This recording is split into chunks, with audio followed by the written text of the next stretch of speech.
देख रहे हैं सिटी इंडिया न्यूज चैनल हक की आवाज। Paradise function palace, paradise function palace महबूब नगर।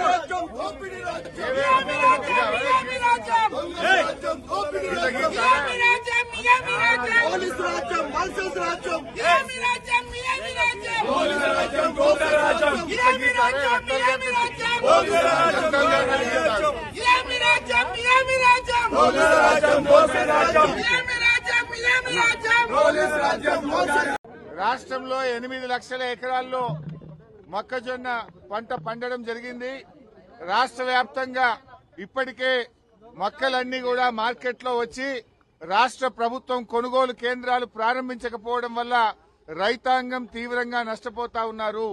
ఇవాళ మొక్కజొన్న మద్దతు ధర 2400 రూపాయలుంటే ప్రభుత్వ కొనుగోలు కేంద్రాలు ప్రారంభం కాక రైతులు 1600, 1700 రూపాయలకే మొక్కజొన్న అమ్ముకొని తీవ్రంగా నష్టపోతున్నటువంటి పరిస్థితి ఉంది. మరొక వైపు అకాల వర్షాల వల్ల మార్కెట్ యార్డ్లలో కల్లాల్లో మొక్కజొన్న తడిచిపోయి రైతులు బాగా నష్టపోతా ఉన్నారు. ఈ ప్రభుత్వం మొక్కజొన్న రైతుల పట్ల తీవ్రమైన నిర్లక్ష్యం చూపుతా ఉంది. ప్రభుత్వమే ఒకవైపు పంట మార్పిడి చేయాలని రేవంత్ రెడ్డి, తుమ్మల నాగేశ్వరరావు గారు వరి వేయొద్దు, వరి వేస్తే మేము కొనము అని రాష్ట్ర ప్రభుత్వమే చెప్తుంది. ప్రభుత్వాన్ని నమ్మి 8 లక్షల ఎకరాల్లో మొక్కజొన్న పండిస్తే ఈ ప్రభుత్వం కొనుగోలు కేంద్రాలు ప్రారంభించక రైతులను నట్టేట ముంచుతా ఉన్నారు. నేను అడుగుతా ఉన్నా, ఇప్పటికే 15 రోజులైంది మొక్కజొన్న వచ్చి, ఎందుకు కొనుగోలు కేంద్రాలు స్టార్ట్ చేయట్లేదు? అంటే పంటంతా దళారుల పాలైన తర్వాత దళారుల దగ్గర మొక్కజొన్న కొంటారా? మీరు రైతుకు మేలు చేస్తారా, దళారులకు మేలు చేస్తారా? ఇప్పటికే దాదాపు 25% పంట దళారుల చేతుల్లోకి పోయింది.